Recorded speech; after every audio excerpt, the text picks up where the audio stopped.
चलिए आज से हम आपके साथ में एक नया सफ़र शुरू करते हैं साइंस के बहुत ही बेहतरीन पार्ट के साथ में, जिसको आपने जाना है बहुत अच्छे से, फिजिक्स के नाम से। तो बेसिकली आपने 9th के अंदर में जब फिजिक्स पढ़ी होगी तो उसको आपने माइक्रोस्कोपिक लेवल पर पढ़ा हुआ है, यानी कि आपको पार्टिकल्स दिखते थे उसके अंदर में। मैंने कहा कोई ऑब्जेक्ट मूव कर रही है तो आपको वो दिखती थी, ठीक है। मैंने कहा साउंड वेव है तो आपको सुनाई देती थी। मैंने कहा कि एक body Newton law of motions के बारे में आपने पढ़ा होगा कि उसके ऊपर में फोर्स लगी है तो इस साइड जाएगी या फिर कौन सी साइड जाएगी, ये चीज़ें आपने उसके अंदर पढ़ी, यानी कि उसके अंदर में आपको चीज़ें दिखती थी। जब हम 10th में आते हैं तो हमें थोड़ा सा माइक्रोस्कोपिक लेवल पर आना पड़ता है। माइक्रोस्कोपिक लेवल पर आने से मतलब होता है कि हम चीज़ों को देख नहीं सकते लेकिन उनको फील जरूर कर सकते हैं उन चीज़ों के साथ में, और उनके इफेक्ट्स को हम फील करना शुरू कर देते हैं। उसी सीक्वेंस के अंदर में जो सबसे पहले हमारे पास में 10th का आता है, वो पहला चैप्टर आता है हमारे पास में इलेक्ट्रिसिटी, ठीक है। इलेक्ट्रिसिटी और इट्स इफेक्ट, जितने भी हमारे पास में इलेक्ट्रिसिटी होगी और उसके क्या क्या इफेक्ट्स होंगे उन चीज़ों के बारे में हम डिस्कस करेंगे। ये सब चीज़ें डिस्कस करने से पहले मैं आपको बता दूं कि हमारा स्टडी का जो प्लान रहेगा कुछ इस तरह से रहेगा कि मैं बिल्कुल आपको बेस से उठाऊंगा। मैं ये सोचूंगा कि आपको कुछ नहीं पता है, किसी भी चीज़ के बारे में कोई नॉलेज नहीं है, ठीक है। आपने जो 9th में पढ़ा है, 9th की फिजिक्स का आपको पता है, 10th की फिजिक्स का आपको कुछ नहीं पता हुआ है, ठीक है। मैं बिल्कुल बेस लेवल से आपको इलेक्ट्रॉन प्रोटॉन जो भी होंगे इन सब चीज़ों को लेकर मैं आपके साथ में चलूंगा, ठीक है।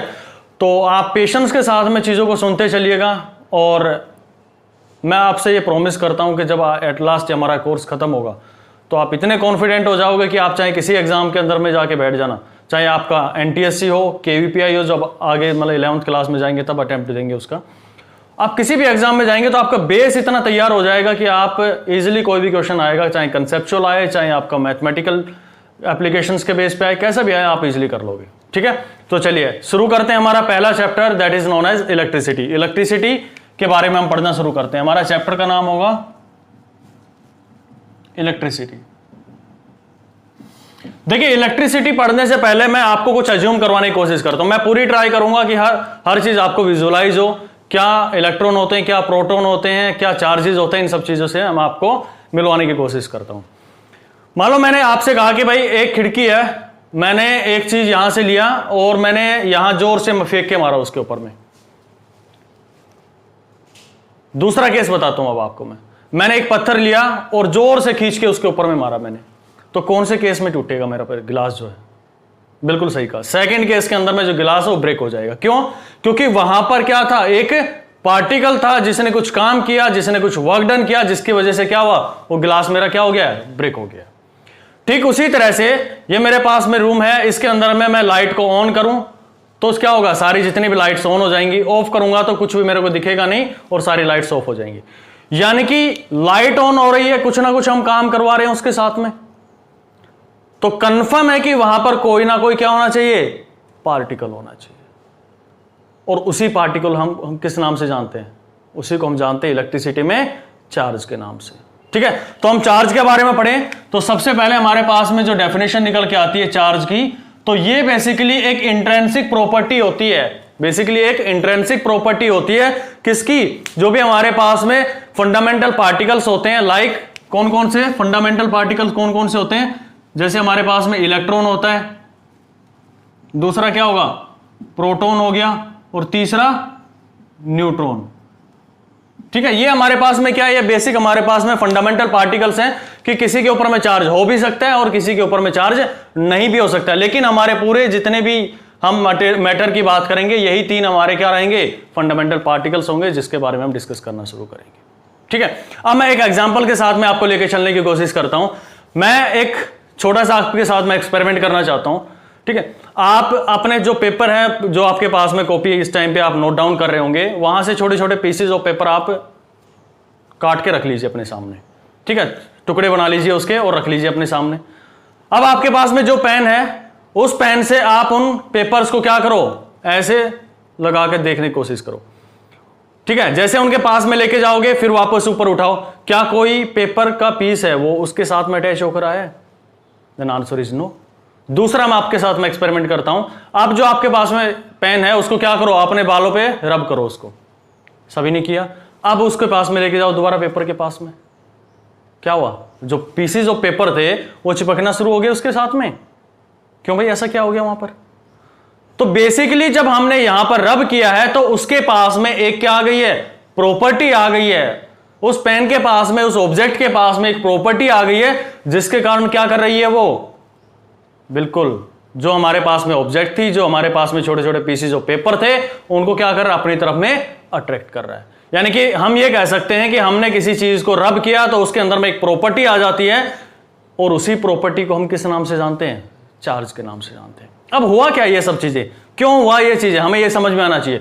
देखिए कुछ इस तरह से होता है, आपने पढ़ा होगा अपने केमिस्ट्री के अंदर में, आप पढ़ोगे कि एक एटम होता है, उसके अंदर में बीच में हमारे पास में क्या होता है, न्यूक्लियस होता है, जिसके अंदर में क्या होता है, एक प्रोटॉन होते हैं और क्या होते हैं, न्यूट्रॉन होते हैं, और इलेक्ट्रॉन जो होते हैं वो बाहर की जो होती है हमारे पास में सेल होती है, उसके अंदर में क्या कर रहे होते हैं, रिवॉल्व कर रहे होते हैं।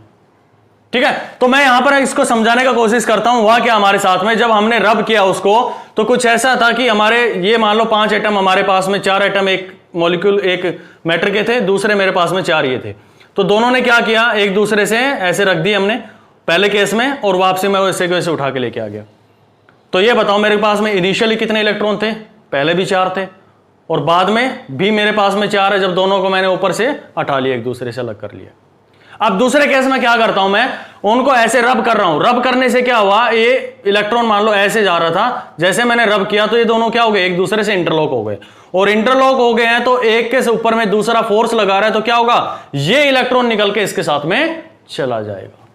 यानी कि यहां पर क्या हो गई, इलेक्ट्रॉन्स की डेफिशिएंसी हो गई है, और इसके पास में क्या हो गया है, एक्सेस अमाउंट ऑफ इलेक्ट्रॉन हो गया। कैसे समझे उसको हम, यहां पर मैं एक आपके सामने डायग्राम बना के देखता हूं। मैंने मान लिया मेरे पास में 2 एटम थे, ये मेरे पास में है और एक दूसरा ये मेरे पास में, इसके पास में न्यूक्लियस है ये, और एक न्यूक्लियस इसका ये हो गया। पहले केस में मैं बात कर रहा हूं आपसे कि इसके पास में नंबर ऑफ प्रोटॉन थे मान लो 4 पहले वाले के पास में, और इलेक्ट्रॉन भी क्या होंगे 4। अगर बैलेंस्ड है, अगर न्यूट्रल है मेरे पास में, तो क्या होंगे, जितने नंबर ऑफ प्रोटॉन होते हैं उतने नंबर ऑफ क्या होते हैं उसके पास में, इलेक्ट्रॉन होते हैं। यहां पर बात करें हम, तो ये भी अज्यूम करो कि आपके पास में, इसके पास भी प्रोटॉन थे 4 और इलेक्ट्रॉन कितने हैं, 4 है। यानी आप यहां पर ये कह सकते हो कि 4 इलेक्ट्रॉन क्या कर रहे होंगे, इसके रिवॉल्व कर रहे होंगे, और यहां पर भी क्या होंगे, 4 इलेक्ट्रॉन रिवॉल्व कर रहे हैं। अब जैसे मैंने यहां से हिट किया, जैसे दूसरों को मैंने एक दूसरे को रब किया, तो क्या हुआ, एक इलेक्ट्रॉन टूट के क्या चला गया, दूसरे के पास में चला गया। यानी कि एक के पास में क्या हो गई है, देखिए अब दोबारा से ये इलेक्ट्रॉन मान लो रब किया, तो किसी के पास में जो ज्यादा प्रॉपर्टी रखता होगा अट्रैक्ट करने की या उसके इलेक्ट्रॉन को तोड़ने की, तो वहां से टूटकर कहां चला जाएगा, वो दूसरे के पास में चला जाएगा। यानी कि ये इलेक्ट्रॉन यहां से गायब हो गया, यहां से हट गया, अब किसके पास चला गया है, इसके पास चला गया। यानी कि आफ्टर रबिंग आपके पास में नंबर ऑफ प्रोटॉन कितने हो गए भाई, यहां पर अभी भी 4 रहेंगे, क्योंकि न्यूक्लियस से नहीं हट रहा है, वो आउटर मोस्ट सेल से हट रहा है। और इलेक्ट्रॉन कितने हो जाएंगे उसके पास में, यहां पर हो गए उसके पास में 3, 1 2 3, बाहर वाला निकल गया। यहां पर बात करें अब इस वाले केस में, अगर यहां पर देखिए नंबर ऑफ प्रोटॉन कितने मेरे पास में 1, यहां पर प्रोटॉन कितने थे, जो पहले थे वही रहेंगे 4, तो प्रोटॉन अभी भी कितने रहे, 4 रहे। लेकिन जब यहां पर हमने इसको रब किया तो एक इलेक्ट्रॉन एक्स्ट्रा आ गया, तो नंबर ऑफ इलेक्ट्रॉन कितने हो गए हैं, 5 हो गए। यानी कि आप यहां पर बात करो तो जो नंबर ऑफ इलेक्ट्रॉन थे 3 और नंबर ऑफ प्रोटॉन थे 4, तो 3 ने क्या कर दिया, 3 को न्यूट्रलाइज कर दिया, यानी कि 3 + 1 को 3 को न्यूट्रलाइज कर दिया, और एक मेरे पास में एक्सेस क्या बच गया, पॉजिटिव चार्ज बच गया। यानी कि इस बॉडी पे क्या आ गया है, पॉजिटिव चार्ज आ गया। इस वाले की बात करें हम, पहले 4 थे, इसके पास इलेक्ट्रॉन भी 4 थे, लेकिन जब हमने रब किया तो इसके पास में क्या हो गए, 4 प्रोटॉन थे, लेकिन इसके पास में क्या हो गया, 4 + 1, यानी कि एक प्रोटॉन ने, ये 4 प्रोटॉन थे, उन्होंने 4 इलेक्ट्रॉन को क्या कर दिया है, न्यूट्रलाइज कर दिया है। तो बच कौन गया, एक एक्स्ट्रा जो मेरे पास में इलेक्ट्रॉन बच गया, वो इस बॉडी के ऊपर में कैसा चार्ज ले आएगा, नेगेटिव चार्ज ले आएगा। क्योंकि हम जानते हैं कि हमारे पास में जो प्रोटॉन होता है उसके पास में होता है पॉजिटिव चार्ज, और इलेक्ट्रॉन होता है उसके पास में कौन सा चार्ज होता है, नेगेटिव चार्ज। तो हम यहां पे क्या एक कंक्लूजन निकाल सकते हैं कि किसी भी बॉडी के पास में, किसी भी बॉडी के पास में, अगर मैं इलेक्ट्रॉन्स की भाषा में बात करूं, क्योंकि हमें सारी जो थ्योरी होती है वो इलेक्ट्रॉन की भाषा में चलनी होती है, ठीक है, प्रोटॉन न्यूक्लियस के अंदर में होता है, तो हर चीज हम कोशिश करते हैं डिफाइन करने की इलेक्ट्रॉन्स के टर्म में। तो यहां पर क्या हुआ कि एक्सेस अमाउंट ऑफ इलेक्ट्रॉन हो गया मेरे पास में, यानी कि एक एक्स्ट्रा इलेक्ट्रॉन हो गया, और एक एक्स्ट्रा इलेक्ट्रॉन हो गया तो आपको पता है कि इलेक्ट्रॉन पे किस तरह का चार्ज होता है, नेगेटिव चार्ज होता है। तो नेगेटिव चार्ज होता है तो इस पूरी मटेरियल पे, पूरी ऑब्जेक्ट के ऊपर में किस तरह का चार्ज आ जाएगा, नेगेटिव चार्ज आ जाएगा। लेकिन उसी टाइम पे यहां पर मेरे पास में क्या हो गया, यहां देखो कि अगर 4 मेरे पास में प्रोटॉन थे और 3 मेरे पास में क्या है, इलेक्ट्रॉन है, तो यहां पर आप देखो क्या हो गया, यहां पर हो गई डेफिशिएंसी, और डेफिशिएंसी होने से इस बॉडी पे क्या आ गया है, पॉजिटिव चार्ज आ गया। तो आप यहां से कंक्लूड कर सकते हो कि अगर मेरे पास में दो ऑब्जेक्ट्स हैं, उनको आपस में रब कर रहे हो, अगर मेरे पास हो जाए एक्सेस अमाउंट ऑफ इलेक्ट्रॉन, तो बॉडी पे किस तरह का चार्ज आएगा, तो बताएंगे हम किस तरह का चार्ज आएगा, नेगेटिव चार्ज आएगा। ठीक है, और अगर उसके पास में हो जाए क्या, डेफिशिएंसी ऑफ चार्ज, तो हम क्या कहेंगे, तो उसके पास में किस तरह का चार्ज आ जाएगा, पॉजिटिव चार्ज आ जाएगा। बात समझ आई कि अगर हमारे पास में एक्सेस अमाउंट ऑफ इलेक्ट्रॉन हो जाए तो हम कहेंगे बॉडी ने किस तरह का चार्ज अचीव कर लिया है, नेगेटिव चार्ज, और अगर उसके पास में आ जाए excess amount of deficiency of electron आ जाए तो क्या कहेंगे हम उसको, वहां पर बॉडी ने किस तरह का चार्ज एक्वायर कर लिया है, पॉजिटिव चार्ज कर लिया। ठीक है, तो बात समझ आई कि क्या हमारे पास में पॉजिटिव चार्ज होते हैं और क्या हमारे पास में नेगेटिव चार्ज होते हैं। बेसिकली टर्म क्यों डिफाइन करनी पड़ती है। अब आप मेरे को बताओ, क्या कोई चार्ज ऐसी हवा है कि यहां से उड़ा मैंने जेब में रख लिया, नहीं, ना तो मैं पॉजिटिव चार्ज को उठा के अपनी जेब में रख सकता हूं, ना नेगेटिव चार्ज को ऐसे हवा में है उसको पकड़ के मैंने अपनी जेब में रख लिया, नहीं। चार्ज हमेशा और हमेशा आएगा किस पर, एक मटेरियल पर, एक मैटर पर, एक बॉडी के ऊपर। ऐसा नहीं कि आप कहीं से भी उठा लो। अगर किसी बॉडी के पास में, ध्यान से सुनना इस पॉइंट को, अगर किसी बॉडी के पास में मास नहीं है तो उसके पास में चार्ज नहीं आ सकता। यानी कि सबसे टर्म एंड कंडीशन हम बात करें, अगर किसी बॉडी पर चार्ज लाना है तो उसके पास में क्या होना चाहिए, मास होना चाहिए। ठीक है, चलिए अब आगे बढ़ते हैं। तो हमारे पास में चार्जेस हमने डिफाइन करे कि अगर हमारे पास में एक्सेस अमाउंट ऑफ इलेक्ट्रॉन हो जाए तो हम बोलेंगे कि मेरे पास में नेगेटिव चार्ज आ गया, और डेफिशिएंसी ऑफ इलेक्ट्रॉन हो जाए तो बोलेंगे क्या, कि पॉजिटिव चार्ज आ गया। हमने चीजों को देखने की कोशिश करी। ठीक है, तो अब यहां पर दो चीजों को हम डिफाइन करते हैं कि टाइप ऑफ चार्ज क्या होते हैं। 2 टाइप ऑफ चार्ज लिख लीजिए जल्दी से, चार्ज की डेफिनेशन लिख लीजिए जल्दी से। It is defined as intrinsic property of fundamental particles like electron, proton et cetera. बहुत सारे जो भी हमारे पास में बाद में पार्टिकल्स आएंगे, अल्फा बीटा वगैरह बहुत सारी चीजें आएंगी, उनके बारे में जो भी एटसेट्रा में हमारी वो चीजें आ जाती है। ठीक है, और ये जिसके कारण में क्या होता है, due to which it produce electric and magnetic effect. हम पढ़ेंगे कि कैसे इलेक्ट्रिक चार्ज आता है, क्या हमारे पास में इसके क्या क्या इफेक्ट आएंगे। फिर हम देखेंगे कि चार्ज मूव करना शुरू कर देता है तो क्या क्या उसके ऊपर में इफेक्ट आने शुरू हो जाते हैं। तो इन चीजों के बारे में हम डिस्कस करना शुरू करेंगे। ठीक है, तो मैंने आपको 3-4 चीजें बताई हैं कि क्या होगा कि चार्ज जब भी आएगा तो उसको कंफर्म है कि एक ऑब्जेक्ट का होना ही होना है। दूसरा, चार्ज हमेशा किस तरह का होगा, 2 तरह का होगा, एक पॉजिटिव होगा और एक मेरे पास में नेगेटिव चार्ज होगा। ये कैसे पता चला कि भाई एक पॉजिटिव होगा एक नेगेटिव होगा। ठीक है, इसके लिए हम एक्सपेरिमेंट करने की कोशिश करते हैं, उस एक्सपेरिमेंट को समझने की कोशिश कीजिएगा। ठीक है, यहां से मैं रब कर रहा हूं इसको। देखिए मैं क्या करता हूं, एक रोड लेता हूं, एक मेरे पास में गिलास की रोड ली है मैंने गिलास की रोड ले ली है। नेक्स्ट हेडिंग डालिए टाइप ऑफ चार्जेस।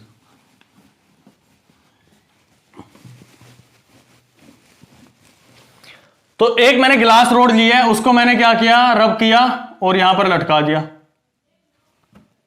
ठीक है, एक मैंने क्या लिया, एक मैंने लिया है इबोनाइट रोड, या फिर हम कहें कि प्लास्टिक की रोड ली है मैंने, एक प्लास्टिक रोड लिया और मैंने इसको रब किया और यहां पर लटका दिया। ठीक उसी तरह से एक और गिलास रोड ली मैंने और मैं क्या करता हूं, इसके पास में लेके आता हूं, जो कि क्या है मेरे पास में चार्ज है। चार्ज लेके आया मैं, तो जब इसके पास में लेके आऊं तो ये दोनों क्या करेंगे, अपने एक दूसरे से क्या कर लेंगे, रास्ते मोड़ लेंगे। यानी कि एक दूसरे से क्या हो जाएंगे, दूसरी साइड में चले जाएंगे। यानी कि एक दूसरे से क्या कर रहे हैं, वो रिपेल कर रहे हैं। फिर मैंने क्या किया, इसके पास में प्लास्टिक की दूसरी रोड थी, उसको मैंने रब किया अपने बालों पे और उसके पास में मैं लेके गया। तो फिर से मैंने चेक किया कि जब ये मैं इनको लेके जा रहा हूं तो ये एक दूसरे से क्या हो रही हैं, अपना मुंह मोड़ ले रहे हैं, यानी कि एक दूसरे से क्या हो रही है, वो रिपेल हो रही है।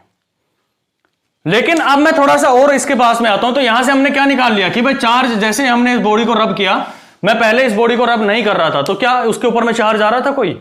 आंसर इज नो, क्योंकि जब तक हम किसी बॉडी के साथ में फ्रिक्शन नहीं करेंगे या फिर उसके पास में हम रब नहीं करेंगे तो उसके ऊपर में चार्ज डेवलप नहीं हो सकता।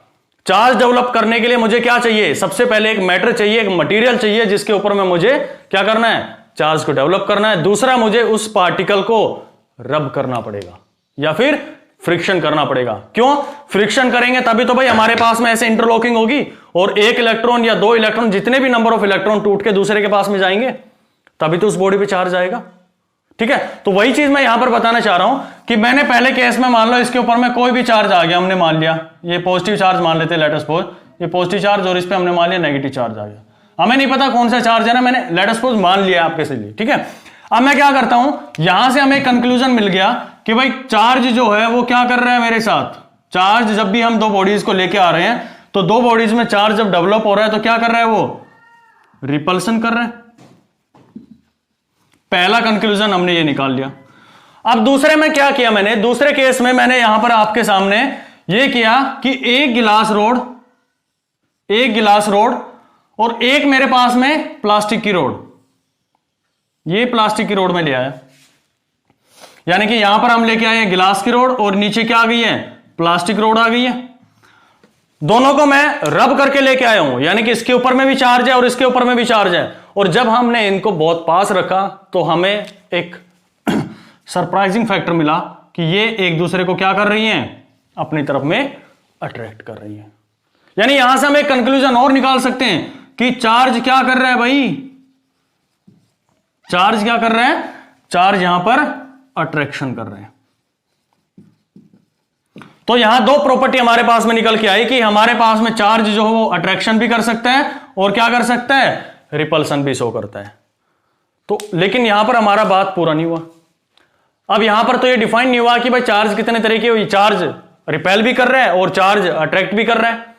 ये तो वही बात होगी कि आप एक चीज के बारे में बात कर रहे हैं, मैंने आपसे कहा आप अकेले हो, आप अपने घर से बाहर निकलो और आपको पास में जैसे घर से बाहर निकलते दो रास्ते मिलते हैं आपके स्कूल जाने के, दोनों रास्तों पे एक साथ चले जाओ। यानी कि आप एक चार्ज का काम कर रहे हैं, यहां पर मैं अगर इसके साथ में लिंक करने की कोशिश करूं, आप एक चार्ज का काम कर रहे हैं और चार्ज को मैंने ये कहा आपसे कि भाई एक साथ दोनों क्या कर लो काम, एक बार रिपेल भी कर लो और एक बार अट्रैक्ट भी कर लो। क्या पॉसिबल है एक साथ में ये? जी नहीं। यानी कि यहां से हम एक कंक्लूजन पे पहुंचेंगे कि चार्ज, इसका मतलब ये हुआ कि एक तरह का नहीं होता है। चार्ज तो सिर्फ एक नाम है, किसका, फंडामेंटल प्रॉपर्टी है, किसकी, इलेक्ट्रॉन की, प्रोटॉन की, या फिर जो भी हमारे पास में मटेरियल होते हैं। लेकिन चार्ज हमारे पास में अभी भी कितने तरह का होना चाहिए, एक बार रिपेल कर रहा है तो अट्रैक्ट कर रहा है। तो यहां से डेफिनेटली हमने ये चीज समझी कि अगर आपने मैथ्स के अंदर में पढ़ा होगा थोड़ा सा, तो मैथ में आपने एक चीज देखी थी कि अगर हम मान लो ये जोड़ें 3 + 3 तो ये कितने हो जाएंगे आपके पास, 0, और आप ये जोड़ो 3 - 3 तो आपके पास में कितना आ जाएगा, सॉरी यहां पर ये कितना हो गया 6 और ये कितना हो गया 0। तो हमने वही तो किया, जब हमारे पास में दोनों ग्लास और प्लास्टिक की रोड थी, हम इन दोनों को साथ लेके आए, अटैच किया हमने, ये एक दूसरे से अट्रैक्ट हो गई है। अब दोबारा मैंने क्या किया, पेपर और जो पीसीस थे उनके पास में लेके गया। आप इसको ऑब्जर्व करके देखना तो देखोगे आपकी कोई भी पार्टिकल जो है इसकी तरफ में अट्रैक्ट नहीं हो रहा है।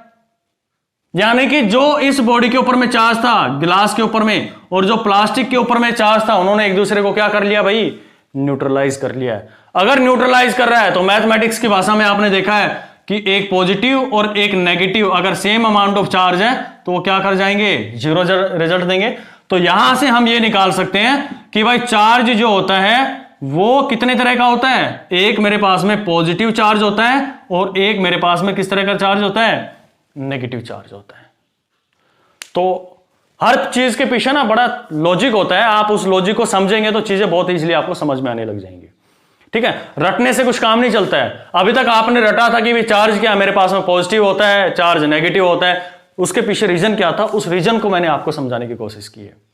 और यहां पर जो इस प्लेटफॉर्म पे आपको मैं क्लास प्रोवाइड कर रहा हूं, इसका मेन मोटिव यही है कि मैं अपने जो टीचिंग एक्सपीरियंस है इतने सालों का, 8 से 9 साल का जो मेरा एक्सपीरियंस है, उसको मैं यहां पर आपका फुली बेनिफिट देने की कोशिश करूं। जिससे आपका क्या होगा, एकदम बेस तैयार हो जाए। और जब मैं बेस आपका तैयार कर दूंगा ना, तो मैं आपकी इलेक्ट्रिसिटी या कोई भी चैप्टर आपका आएगा उसको क्या हो जाएगा, इजीली आप पढ़ते चले जाओगे। अगर आपके दिमाग में चार्ज की एक इमेज बन जाएगी ना, तो आप इजीली कुछ भी कंसेप्ट आ जाए आपके सामने, चाहे आप बात करोगे आगे हमारे पास में चार्जेस के बारे, करंट के बारे में बात करेंगे, या फिर हम पैरेलल और सीरीज सर्किट के बारे में बात करेंगे, हर जगह पे मैं आपको चार्ज के साथ में कनेक्ट करने की कोशिश करूंगा। अगर आपके चार्ज की डेफिनेशन क्लियर होगी तो आगे बढ़े।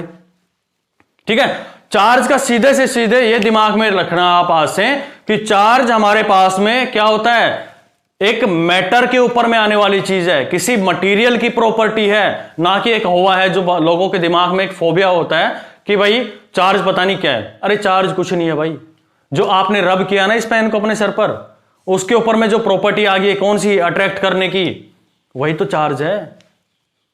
ठीक है, तो हमारे पास में हम कंक्लूजन पे पहुंच गए कि हमारे पास में चार्ज कितने तरह का होता है, एक पॉजिटिव चार्ज होता है और एक नेगेटिव चार्ज होता है। ठीक है, अब यहां पर आप डेफिनेशन इसकी लिख सकते हैं कि पॉजिटिव चार्ज कब कहेंगे, पॉजिटिव चार्ज हम जब कहेंगे जब बॉडी के पास में क्या होगा, हमारे पास में डेफिशिएंसी ऑफ बताइए जल्दी से, डेफिशिएंसी ऑफ क्या होगी, इलेक्ट्रॉन।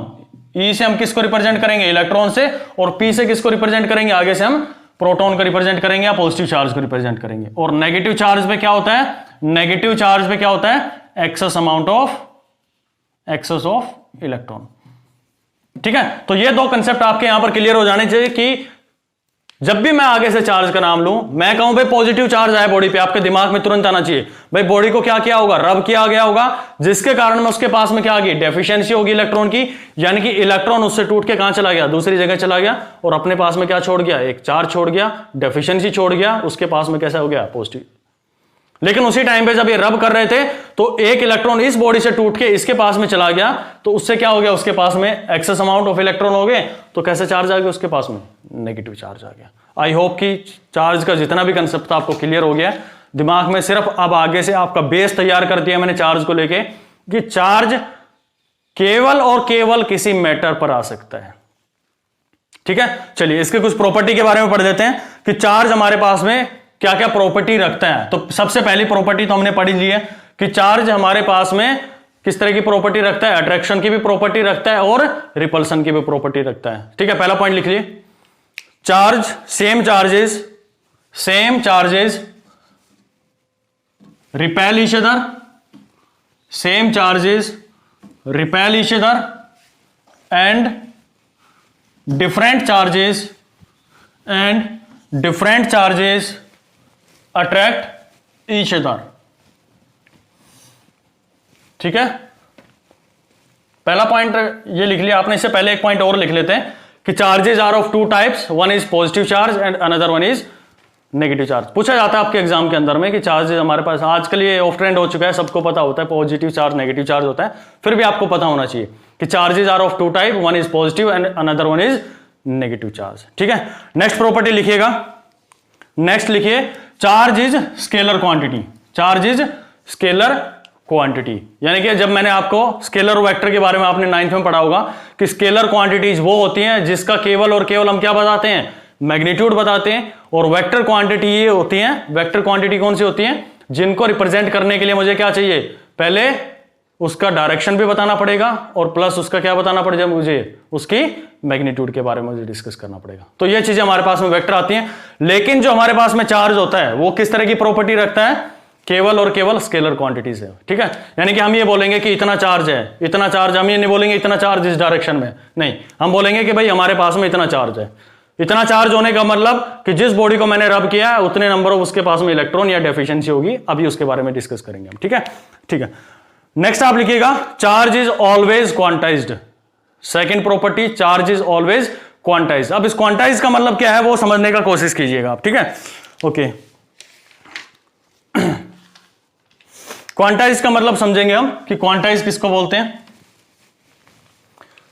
अभी आपके सामने मैंने एक एग्जांपल दिया था कि मान लो दो मेरे पास में एटम थे इस तरह के, एक ये था और मेरे पास में एक ये इलेक्ट्रॉन, ये मेरे पास में एटम था, ये इसका क्या था, न्यूक्लियस, यहां पर न्यूक्लियस, इसमें प्रोटॉन थे और यहां पर इसके पास में क्या थे, न्यूट्रॉन थे। सेम यहां पर प्रोटॉन और न्यूट्रॉन। और इलेक्ट्रॉन्स क्या कर रहे थे इसके चारों तरफ, इलेक्ट्रॉन्स यहां पर क्या कर रहे थे, रिवॉल्व कर रहे थे। लेट अस सपोज कि 4 हम इलेक्ट्रॉन को मान के चल रहे हैं, 4 हम इलेक्ट्रॉन को मानकर चल रहे हैं, ठीक है। तो क्वांटाइज से मतलब क्या होता है, क्वांटाइज का मतलब होता है कि चार्ज जब भी जाएगा, ठीक है, चार्ज जब भी जाता है एक बॉडी से दूसरी बॉडी पर, तो हम ये नहीं कहते कि भी आधा इलेक्ट्रॉन चला गया या 1/4 इलेक्ट्रॉन चला गया या 3/4 इलेक्ट्रॉन चला गया। इलेक्ट्रॉन जब भी जाएगा तो पूरा निकलकर इस बॉडी पर जाएगा। इसी को क्वांटाइजेशन बोलते हैं कि चार्ज कभी भी फ्रैक्शनल नहीं जाएगा। हम ये बोलें कि भाई चार्ज इस बॉडी से दूसरी बॉडी पर चला गया, जब मैंने रब किया तो पूरा इलेक्ट्रॉन इसके पास में जाएगा, यानी कि यहां पर इलेक्ट्रॉन चला जाएगा। तो मैं ये बोलूंगा कि भाई 1 इलेक्ट्रॉन चला गया। मैं ये नहीं कह सकता कि भाई 0.5 इलेक्ट्रॉन गए हैं, नहीं, क्योंकि इसको हम क्या कर सकते हैं, इलेक्ट्रॉन को तोड़ नहीं सकते, उसको पूरा ही जाना पड़ेगा। अब मान लो 2 इलेक्ट्रॉन यहां से चले गए, 1 इलेक्ट्रॉन और चला गया यहां पर, अब बताओ कितने जाएंगे, 2 इलेक्ट्रॉन। क्या ये हो सकता है कि 1.5 इलेक्ट्रॉन जाए, पॉसिबल ही नहीं है, ठीक है, क्योंकि जब भी इलेक्ट्रॉन एक बॉडी से उठकर दूसरी बॉडी पर जाएगा तो होल जाएगा, पूरा जाएगा, फ्रैक्शन में कभी भी नहीं जाता है। इसलिए हम कहते हैं कि जब भी कोई बॉडी पर चार्ज जाएगा तो वो जाएगा इंटीग्रल मल्टीपल। इंटीग्रल मल्टीपल का मतलब होता है कि हम n की वैल्यू 1 2 3 4 इस तरह से लेंगे, 1.5 2.5 1.3 इस तरह से नहीं लेंगे। n e इलेक्ट्रॉन के ऊपर में जो चार्ज होता है उसको हम आगे से e से रिप्रेजेंट करेंगे, और ये जो टोटल चार्ज होगा उसको हम क्या करेंगे, q से रिप्रेजेंट करेंगे, ठीक है। जब भी चार्ज को आगे से रिप्रेजेंट करेंगे तो चार्ज को हम रिप्रेजेंट करेंगे q से।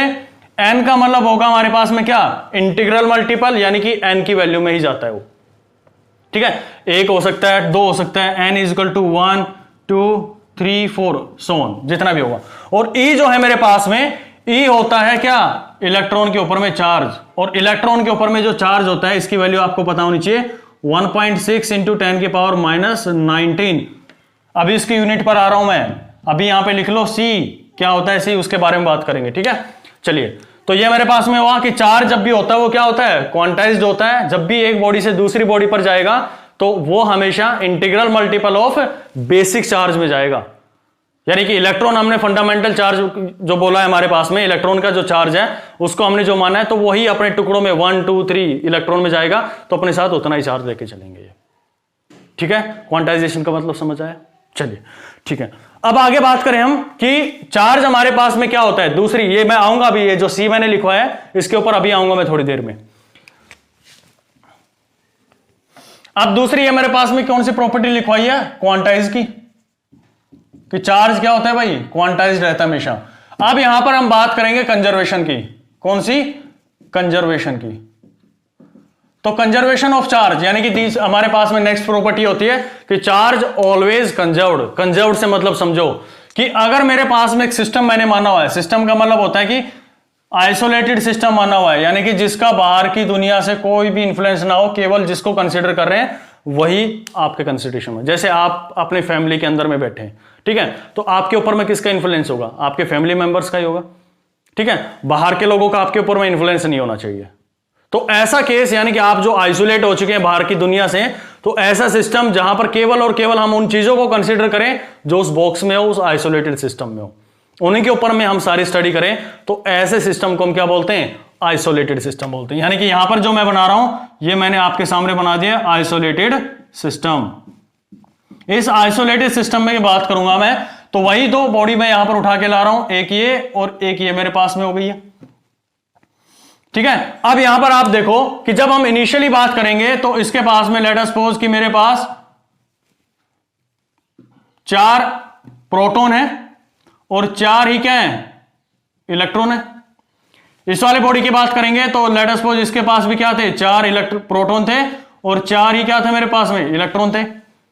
तो टोटल हमारे पास में सिस्टम में कितने चार्ज है भाई, 4 4 8 12 और 16, ठीक है। यानी कि इनिशियली अगर मैं चार्ज की बात करूं, चार्ज को क्यू से रिप्रेजेंट करेंगे हम, इनिशियली बात करें तो कितने थे, 16। और हम बाद में बात करें जब हमने कहा कि भाई ये इलेक्ट्रॉन क्या हो गए, एक इलेक्ट्रॉन यहां से निकल के इधर चला गया है, तो यहां पर बताओ प्रोटॉन कितने रहेंगे, 4 रहेंगे, इलेक्ट्रॉन कितने हो जाएंगे, 3 हो गए। यहां पर बात करो प्रोटॉन मेरे पास में कितने हो गए, 4 है, इलेक्ट्रॉन कितने हो गए, 5 है। अब एक ग्रीन में जो लिखा हुआ है भाई मेरे को बताओ कितना है।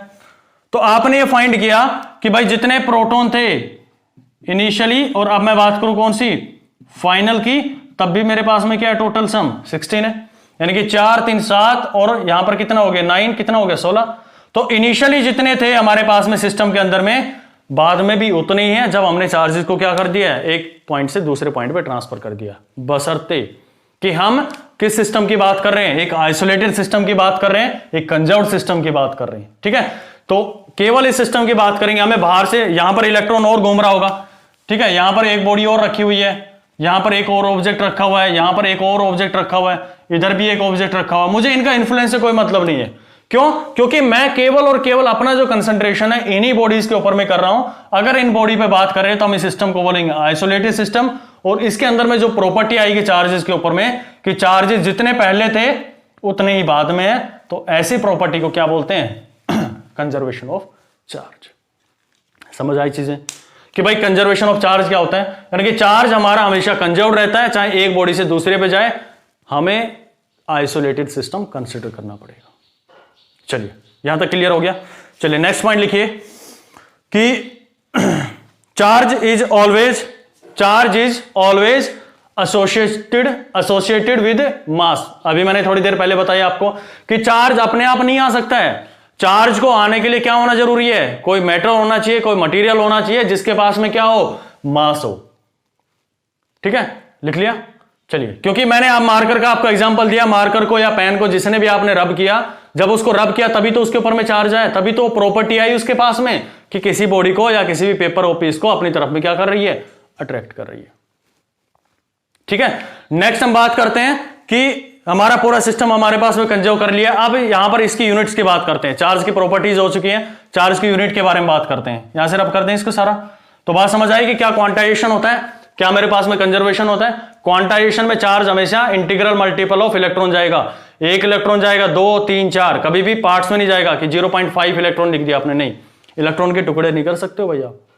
ठीक है, कोई लकड़ी नहीं है, कोई सेब नहीं है कि उसके टुकड़े करके आप भेज दो उसके पास में, वो तो एक पूरा इलेक्ट्रॉन है। ठीक है, मैंने कहा था ना कि हम इन चीजों को माइक्रोस्कोपिक लेवल पर पढ़ते हैं, और माइक्रोस्कोपिक लेवल पर पढ़ने का मतलब यही है कि आप उसको ये याद रखना पड़ेगा, ये मानना पड़ेगा, हमारी जितनी भी हमारी कैलकुलेशन, जितने भी मेजरमेंट्स होते हैं, उसके थ्रू ये कंक्लूजन निकलता है कि भाई जब भी इलेक्ट्रॉन जाएगा एक बॉडी से दूसरी बॉडी पर, वो किस तरह से जाएगा, हमेशा इंटीग्रल मल्टीपल ऑफ चार्ज में जाता है। ठीक है, चलिए इसको नोट डाउन करो जल्दी से। नेक्स्ट प्रॉपर्टी लिखिएगा। नेक्स्ट प्रॉपर्टी हम बात करें यूनिट ऑफ चार्ज। तो यूनिट ऑफ चार्ज क्या होती है, unit of charge is coulomb, unit of charge is coulomb,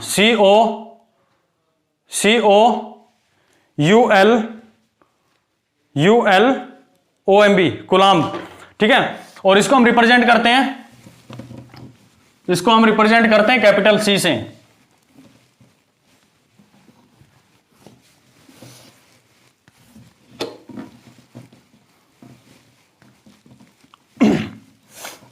भाई चीजों को जैसे जैसे आप बेस तैयार करते चलोगे ना, बहुत मजा आएगा आपको आगे पढ़ने में। और मैं आपको ये अश्योर कर रहा हूं कि आप जब भी कंपटीशन एग्जाम में चलोगे ना, तो फुली कॉन्फिडेंट हो गए एटलीस्ट फिजिक्स को लेकर, तो कि भाई कोई भी क्वेश्चन आ जाए आप इजीली चले जाओगे, कैसे भी घुमा के दे दे एग्जामिनर, आप इजीली कर ले जाओगे। क्यों? क्योंकि आप जो पढ़ रहे हैं वो यही डिफरेंस है कि आप चीजें बेस से पढ़ रहे हैं। चलिए अब बात करें हम इसकी एसआई यूनिट के बारे में। तो चार्ज की जो एसआई यूनिट होती है, चार्ज की जो एसआई यूनिट होती है, एसआई का मतलब होता है कि इंटरनेशनल स्टैंडर्ड, यानी कि पूरा विश्व, पूरा इंटरनेशनली जिसको हम क्या कर रहे हैं, मान के चल रहे हैं, तो उस यूनिट को हम यहां पर लिखते हैं कूलम्ब से, COULOUMB, कूलम्ब से। और हम इतना बड़ा नाम नहीं लिखेंगे, इसलिए आगे से हम रिप्रेजेंट करेंगे इसको C से। तो मैंने अभी आपको बताया था कि एक इलेक्ट्रॉन पे कितना चार्ज होता है भाई, तो इलेक्ट्रॉन पे नेगेटिव चार्ज हमने बताया था, तो उसके ऊपर में होता है -1.6 इंटू 10⁻19। ठीक है, और ये क्या होगा, इस कितना चार्ज रखेगा, ये C रखेगा। और प्रोटॉन पे क्या होगा, प्रोटॉन पे पॉजिटिव चार्ज होता है, तो यहां पर पॉजिटिव 1.6 इंटू 10⁻19 कूलम्ब। ठीक है, ये पीछे जो यूनिट लिख रहे हैं हम कूलाम की है ये, यानी कि इसकी चार्ज की जो यूनिट है उसको हम यहां पर लिख के चल रहे हैं। ठीक है, चलिए तो अब मेरे को ये निकाल के बताइए कि जब भी एक बॉडी है जिसको हमने रब किया है, ठीक है, मान लो हमने दो बॉडीज को रब किया है, तो मैं ये कहूं कि एक कूलाम चार्ज ट्रांसफर हो गया है, तो मेरे को ये बताओ कि कितने नंबर ऑफ इलेक्ट्रॉन चले गए। आपको ये बहुत इंपॉर्टेंट है, आगे तक काम आने वाली चीज है। अब जो बताने जा रहा हूं बहुत इंपॉर्टेंट चीज है, ये ध्यान से सुनना कि भाई एक कूलाम चार्ज जब होगा किसी बॉडी पर आएगा तो कितने नंबर ऑफ इलेक्ट्रॉन्स होंगे उसके पास में, यानी कि एक इलेक्ट्रॉन तो भाई इतना लेके जा रहा है, यानी कि आप बात करो -19, ये तो बहुत -19 तो बहुत छोटी छोटी वैल्यू है, हमें तो एक कूलाम लेके जाना है। तो आपको मैं अभी बताया कि भाई Q का फॉर्मूला, यानी कि चार्ज हमेशा क्वांटाइज्ड होता है, हमेशा इलेक्ट्रॉन इंटीग्रल मल्टीपल में चलते हैं, कितना, अपने बेसिक चार्ज के। तो आपसे मैंने वैल्यू दी है Q निकालना है, यानी कि 1 कूलाम निकालना है, 1 कूलाम चार्ज में कितने रहेंगे, तो आपने कहा 9n मेरे पास में नंबर ऑफ इलेक्ट्रॉन, और एक कूलाम, एक पे चार्ज कितना होता है 1.6 इंटू 10 की पावर -19। तो n आप जब निकालेंगे यहां से तो n की वैल्यू क्या आएगी 1 डिवाइडेड बाई 1.6 इंटू 10 की पावर -19, और जब आप इसको सोल्व करोगे तो आपकी जो वैल्यू आएगी दैट इज इक्वल टू 6.25, यानी कि आप लिखोगे 6.25 इंटू 10⁻18 इलेक्ट्रॉन्स। भाई n क्या है मेरे पास में, नंबर ऑफ इलेक्ट्रॉन ही तो है, कि कितने नंबर ऑफ इलेक्ट्रॉन करेंगे, क्या एक बॉडी से दूसरी बॉडी पर जाएंगे तब उसके पास में कितना चार्ज आ जाएगा 1 कूलाम आ जाएगा। यानी कि हम Q की वैल्यू क्या कंसीडर करके चल रहे हैं 1 कूलाम, कि एक कूलाम चार्ज के अंदर में कितने नंबर ऑफ इलेक्ट्रॉन ट्रांसफर हो जाएंगे। तो आपने यहां पे मेरे को निकाल के बताया कि 6.25 इंटू 10 की पावर 18 इलेक्ट्रॉन, या फिर आपको कई बार एग्जाम के अंदर में ये कुछ इस तरह से पूछ लेगा that is equal to 625 into 10⁻16 electron, ऐसे भी आपसे पूछ सकते हैं। ठीक है, अगर यहां नहीं दिख रहा है तो मैं ऊपर लिख देता हूं, इसको मैंने लिखा है 625 इंटू 10⁻16 इलेक्ट्रॉन। अगर इतने नंबर ऑफ इलेक्ट्रॉन है वो ट्रांसफर हो रहे हैं कहां पर, एक बॉडी से दूसरी बॉडी पर, तो हम क्या बोलेंगे उस ऑब्जेक्ट के पास में, उस बॉडी के पास में कितना चार्ज आ गया भाई, 1 कूलाम चार्ज आ गया। यानी कि आप जब दो बॉडीज को रब कर रहे थे, एक बॉडी से दूसरी बॉडी को रब कर रहे थे, तो इतने नंबर ऑफ इलेक्ट्रॉन यहां से निकलते गए निकलते गए निकलते गए, कितने 625 गुना 10 के पावर 16, ये E है, यानी कि इलेक्ट्रॉन, नंबर ऑफ इलेक्ट्रॉन लिखा हुआ है मैंने आपको। ठीक है, तो इतने नंबर ऑफ इलेक्ट्रॉन यहां से आप रब करते हुए चले जाओगे तो आप कहोगे कि इसके पास में डेफिशिएंसी हो गई है इलेक्ट्रॉन्स की, तो यहां पर कितना चार्ज आ जाएगा 1 कूलाम आ जाएगा, और इसके पास में कितना आ जाएगा -1 कूलाम आ जाएगा, क्योंकि भाई जितने चार्ज यहां से निकलेंगे सारे उसके ऊपर में तो जाएंगे, यहां एक्सेस अमाउंट में हो गया, यहां पर हमारे पास में क्या हो गया डेफिशिएंसी होगी इसके अंदर में, तो ये पॉजिटिव चार्ज और ये नेगेटिव चार्ज। तो आप आगे से ध्यान रखना, अगर मैं आपसे ये कहूं कि भाई मेरे को जल्दी से ये बताओ कि 2 कूलाम में कितने नंबर ऑफ इलेक्ट्रॉन जाएंगे, तो आपके दिमाग में सीधा आना चाहिए कि एक कूलाम के अंदर में कितने जाते हैं 6.25 इंटू 10⁻18, दो के अंदर में कितने जाएंगे 2 इंटू 6.25 इंटू 10⁻18। ठीक है, तो ये हमारे पास में चार्जेज आप इस तरह से कैलकुलेट कर सकते हो कि एक ऑब्जेक्ट से दूसरी ऑब्जेक्ट के ऊपर में कितने नंबर ऑफ इलेक्ट्रॉन्स हमारे जाएंगे। ठीक है, अब मेरे को जल्दी से बताओ कि 1.5 में कितने जाएंगे, 1.5 कूलाम के अंदर में निकाल के बताओ जल्दी से। ठीक है, दूसरा आप 2.25 कूलाम के अंदर में निकाल के बताओ मेरे को। ओके, तो आप इन चीजों को कैलकुलेट करेंगे, सीधा आपको बताया कि भाई अब कुछ एक महारथी ऐसे थे वो ये सोचने में पड़ गए कि सर अभी तो आपने बताया था कि 1.5 फ्रैक्शन आ गया, फ्रैक्शन में तो कभी चार्ज चलता नहीं है, बिल्कुल नहीं चलता है चार्ज। ठीक है, चार्ज नहीं चलता है, मैंने कहा था इलेक्ट्रॉन नहीं चलता है। ठीक है, इलेक्ट्रॉन जो होगा या फिर जो भी चार्ज होगा वो नहीं चलता है, लेकिन ये तो भाई हमारे पास में कूलाम है, हमें तो इलेक्ट्रॉन्स लेके आने हैं। 1.5 कूलाम के अंदर में 1.5 कूलाम में कितने नंबर ऑफ इलेक्ट्रॉन्स आ सकते हैं। ठीक है, इलेक्ट्रॉन तो वही टुकड़ों में आएगा, पूरा एक एक इलेक्ट्रॉन ही उठकर आएगा, लेकिन हमारे पास में 1.5 है। तो यहां पर आप कहोगे जब इसको कैलकुलेट करोगे तो आपके पास में वैल्यू क्या आएगी तो Q की हमारे पास में n की वैल्यू क्या आएगी, तो n की वैल्यू आएगी हमारे पास 1.5 इंटू 6.25 इंटू 10⁻18, यानी कि ये जो वैल्यू आएगी हमारे पास में ये नंबर ऑफ इलेक्ट्रॉन्स होंगे, जो कि अगर उस बॉडी पे 1.5 कूलाम चार्ज यानी 1.5 कूलाम चार्ज लेके आना है तो इतने नंबर ऑफ इलेक्ट्रॉन से उसके पास में जाना पड़ेगा। ठीक उसी तरह से इसको भी आप सोल्व कर लोगे, जो भी हमारे पास में आंसर आएगा वो हमारा क्या होगा, नंबर ऑफ इलेक्ट्रॉन्स उसके ऊपर में ट्रांसफर हो रहे हैं। तो आप जब भी बात करेंगे कूलाम चार्जेस के बारे में, ठीक है, तो आपको दिमाग में ये सोचना है कि आगे जब भी हम बात करेंगे, कूलाम बहुत बड़ी यूनिट होती है, ठीक है, इसको हम नैनो कूलाम, माइक्रो कूलाम, मिली कूलाम इस तरह से पढ़ने की कोशिश करते हैं, ठीक है, उनके चीजों के बारे में आगे बताऊंगा मैं, ठीक है। या फिर अभी बता ही देते हैं आपको कि चार्ज होता है हम कूलाम में बहुत कम कंसीडर करेंगे जब भी हम बात करेंगे हमारे इलेक्ट्रिसिटी के अंदर में।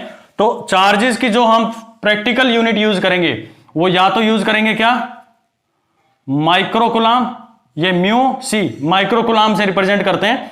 तो इसमें कितने कूलाम होंगे, इसमें माइक्रो का हमेशा होता है 10 की पावर -6, माइक्रो को उठाओगे 10 की पावर 6 और ये सी आ गया यानी कि कूलाम। यानी मैं आपसे कहूं कि 1.5 माइक्रो कूलाम, बताओ भाई इसको कैसे लिखोगे, इसको लिखने का तरीका होगा 1.5 इंटू 10⁻⁻6 कूलाम, ये हमारी प्रैक्टिकल यूनिट होती है। दूसरा आप कैसे लिखोगे, अगर मैं कहूंगा मिली कूलाम, नैनो कूलाम के अंदर में बात करते हैं, नैनो कूलाम ये हमारी प्रैक्टिकल यूनिट यूज करते हैं। तो नैनो के अंदर में होता है 10 की पावर -9 कूलाम, ठीक है। मैंने आपसे कहा भाई 2 नैनो कूलाम मेरे को बताओ जल्दी से, तो आप कैसे लिख के बताओगे कि 2 इंटू 10 की पावर 9 कूलाम, ठीक है। तो इन चीजों से हम बात करेंगे आगे कि हम किस तरह से चार्जेस के ऊपर में, यहां पर मैंने आपको बताया कि चार्ज की क्या यूनिट होती है। चार्ज, जब 1 कूलाम चार्ज हम ट्रांसफर करते हैं तो कितना नंबर ऑफ इलेक्ट्रॉन्स वहां से ट्रांसफर हो जाते हैं, इन चीजों के बारे में हमने डिस्कस किया है, ठीक है।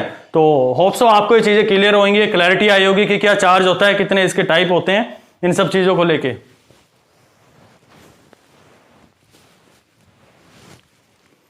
नोट डाउन कर लो भाई जल्दी से, ठीक है। तो यहां पर हमारा क्वांटाइजेशन का हमने फॉर्मूला यूज किया। तो अब एक बार मैं क्विक रिवीजन करवा देता हूं आपका कि चार्ज के अंदर में जो हमने पढ़ा था, तो चार्ज के अंदर में हमने जो चीजें पढ़ी हैं अभी तक कि चार्ज हमारा कितने क्या होता है, बेसिकली एक इंट्रिंसिक प्रॉपर्टी होती है किसकी, फंडामेंटल पार्टिकल्स होते हैं, लाइक इलेक्ट्रॉन होता है, प्रोटॉन होता है, या फिर जो भी हमारे आगे पार्टिकल्स आएंगे उनकी, ठीक है। दूसरा हमने पढ़ा था कि चार्ज जो होता है वो 2 तरह का होता है, एक पॉजिटिव चार्ज होता है, एक नेगेटिव चार्ज होता है। उसके बारे में हमने डिटेल एक्सपेरिमेंट भी करके देखा है 2 रोड्स के बारे में, कि जब 2 सेम रोड्स को, ग्लास की रोड्स को लेके आए तो रिपेल कर रही हैं, और जब हम उनको एक ग्लास की और एक प्लास्टिक की लेके आए तो क्या कर रही है, अट्रैक्ट कर रही हैं। तो वहां से हमने कंक्लूजन निकाला था कि चार्ज कितने तरह के हैं, 2 तरह के, one is positive charge and another one is negative charge. फिर हमने चार्ज की क्या कुछ प्रॉपर्टीज के बारे में पढ़ना शुरू किया। फिर हमने पढ़ा था कि भाई चार्ज को कैसे ला सकते हैं, तो चार्ज को कैसे लेके आए थे हम, फ्रिक्शन के थ्रू लेके आते हैं। यानी कि जब भी आपको एक बॉडी से दूसरी बॉडी पे चार्ज लेके जाना है तो उनके बीच में क्या होना चाहिए, फ्रिक्शन होना चाहिए, ठीक है। फ्रिक्शन कंपलसरी है। और चार्ज लाने के लिए हमारे पास में क्या जरूरी है, कोई मटेरियल होना चाहिए, कोई मैटर होना चाहिए जिसके पास में क्या हो, मास हो। अगर किसी बॉडी के पास में मास नहीं है तो हम उसके ऊपर में चार्ज डेवलप नहीं कर सकते, ठीक है। ऐसे तो है नहीं भाई हवा से पकड़ के मैं चार्ज को ले आऊंगा, नहीं, चार्ज लाने के लिए मुझे क्या जरूरी है, कोई मैटर का या मटेरियल का होना जरूरी है जिसके पास में क्या हो, मास हो, ठीक है। नेक्स्ट हमने क्या देखा था, चार्जेस की प्रॉपर्टीज के बारे में पढ़ना शुरू किया कि सेम चार्ज होते हैं वो रिपेल करते हैं, और डिफरेंट चार्जेस होते हैं वो क्या करते हैं, एक दूसरे को अट्रैक्ट करते हैं, ठीक है। उसके बाद हमने चार्ज क्वांटाइज्ड होता है उसके बारे में समझने की कोशिश किया कि चार्ज एक बॉडी से दूसरी बॉडी पर जब भी जाएगा तो वो क्या करता है, हमेशा होल इलेक्ट्रॉन में, यानी integral multiple of basic charge, fundamental charge, किस पे, इलेक्ट्रॉन पे हो, चाहे प्रोटॉन पे या किसी भी बॉडी पे जिसको हम कंसीडर कर रहे हैं, उस फंडामेंटल चार्ज के साथ में इतना ही मूव करता है वो, ठीक है। फिर हमने क्या देखा कि भाई हमारा जो चार्ज होता है, एक सिस्टम, एक आइसोलेटेड सिस्टम हम मान लेते हैं, तो उसके अंदर में चार्ज हमेशा क्या रहता है, कंजर्व्ड रहता है। एक मैंने डिटेल एग्जांपल भी करवाया आपको उसको कि भाई एक सिस्टम के अंदर में जितने नंबर ऑफ इलेक्ट्रॉन 16 पहले थे, 16 ही बाद में, तो हम कहेंगे कि चार्ज जो है उस पर्टिकुलर आइसोलेटेड सिस्टम में, ध्यान से रखना इस डेफिनेशन के अंदर में इस वर्ड को, कि आइसोलेटेड सिस्टम में कंसीडर कर रहा हूं। आइसोलेटेड का मतलब कि बाहर का किसी का भी उसके ऊपर में इन्फ्लुएंस नहीं पड़ रहा है, तो ऐसे सिस्टम के अंदर में जो चार्ज होता है वो क्या होता है, कंजर्व्ड रहता है, ठीक है। नेक्स्ट हमने क्या देखा था कि चार्ज हमारा क्या होता है, एक स्केलर क्वांटिटी होता है। हम बता सकते हैं, बंच बता सकते हैं कि इतने नंबर ऑफ इलेक्ट्रॉन, इतना चार्ज है, इतना चार्ज है, यानी कि चार्ज होने का मतलब क्या है कि कितने नंबर ऑफ इलेक्ट्रॉन आए। अब मैं आपसे कैलकुलेशन निकलवाया कि भाई 1 कूलाम चार्ज के अंदर में बताओ आप कितने इलेक्ट्रॉन आए, तो आपने तुरंत कैलकुलेशन नहीं किया, क्योंकि हमें क्वांटाइजेशन का पता है कि चार्ज हमारा जब भी मूव करेगा QNE से मूव करता है। तो 1 कूलाम चार्ज में कितना मूव करेगा, तो आपने बताया कि जी हम इतना रब करेंगे इन दोनों बॉडीज को कि इस एक बॉडी से इतने इलेक्ट्रॉन, कितने 6.25 इंटू 10⁻18 इलेक्ट्रॉन निकलकर इस बॉडी पर चले जाएं। तो ये क्या होगी, चार्ज इसके पास में ज्यादा हो गए, तो ये एक्सेस अमाउंट ऑफ क्या हो गए, इसके पास में चार्जेस हो गए, और एक्सेस आ जाता है तो हम क्या बोलते हैं कि उसके पास में क्या आ गया, नेगेटिव चार्ज आ गया। लेकिन उसी टाइम पे इस पे बताओ भाई, इतने नंबर ऑफ रब किया हमने, इतना रब किया, इतने इलेक्ट्रॉन उससे निकल गए, तो इसके पास में डेफिशिएंसी होगी है कितने की, 6.25 इंटू 10⁻18 इलेक्ट्रॉन्स की। तो क्या कहोगे, इसके पास में किस तरह का चार्ज आ गया, पॉजिटिव चार्ज आ गया। ठीक है, तो ये चीजें मैंने आपको बताने की कोशिश की है कि भाई किस तरह से चार्जेस होते हैं, और चार्ज हमेशा हमारा क्या होता है, कंजर्व रहता है। ये चार्ज की कुछ चीजें थी, उसकी यूनिट्स के बारे में डिस्कस किया कि चार्ज की जो प्रैक्टिकल यूनिट हम यूज करेंगे, या तो माइक्रो कूलाम पे बात करते हैं या फिर नैनो कूलाम के अंदर में बात करते हैं। कूलाम के अंदर में जो हमारी बेसिक यूनिट होती है, एसआई यूनिट होती है, उसमें हमारे पास में डाटा नहीं मिल पाता है, बहुत बड़ी यूनिट होती है 1 कूलाम, तो हम इन चीजों के ऊपर में उसको कंसिडर करते हैं। ठीक है, अब हम आगे जब पढ़ेंगे तो इसके अंदर में 2 तरह की इलेक्ट्रिसिटी पढ़ेंगे, एक स्टैटिक इलेक्ट्रिसिटी पढ़ेंगे और एक हमारे पास में करंट इलेक्ट्रिसिटी पढ़ेंगे। ठीक है, तो करंट इलेक्ट्रिसिटी और स्टैटिक इलेक्ट्रिसिटी में क्या डिफरेंस होता है, तो यहां पे आप ध्यान से सुनना इस चीज को कि जब हमारे पास में स्टैटिक से जैसे आप बात करें तो स्टैटिक का मतलब होता है एक जगह पे रुका रहना, और करंट की जब हम बात करते हैं, करंट का मतलब है कि चार्ज जब मूव करना शुरू कर जाए। ठीक है, चार्ज मतलब किसी बॉडी, किसी एटम के ऊपर में वहां पर डेफिशिएंसी हो रही या फिर क्या हो रहा होगा, एक्सेस अमाउंट ऑफ इलेक्ट्रॉन आ रहे होंगे। अब मेरे को जब मैंने शुरुआत करी थी तो मैंने आपको एक एग्जांपल दिया था कि जैसे मैं लाइट ऑन करता हूं, ठीक है, जैसे मैं यहां पे स्विच ऑन करता हूं तो जो लाइट है या पंखा है या जो भी है वो ऑन हो जाता है। तो मतलब कोई ना कोई पार्टिकल है, वो पार्टिकल है कौन सा है, या चार्ज है, यानी वो तो चार्ज ही होगा जो उसको लेके जाएगा। लेकिन किसी ना किसी बॉडी के ऊपर में, किसी ना किसी पार्टिकल के ऊपर में, किसी ना किसी मैटर के ऊपर में होगा, जिसके ऊपर में क्या होगा, मास होगा, वही मूव करेगा। उसके पास में एक इंट्रिंसिक प्रॉपर्टी होगी जिसके कारण वो क्या कर रहा है, अपनी एनर्जी दे रहा है लाइट को, और वहां से लाइट हमारे पास में ग्लो के आ रही है। ठीक है, तो ये चीजें हमारे पास में आपको रियल लाइफ के साथ में जोड़ने की कोशिश करनी चाहिए कि क्या हमारे पास में स्टैटिक इलेक्ट्रिसिटी पे बात करेंगे, ठीक है, क्या हमारे पास में करंट इलेक्ट्रिसिटी होगी, इन चीजों को हम डिस्कस करेंगे। ठीक है।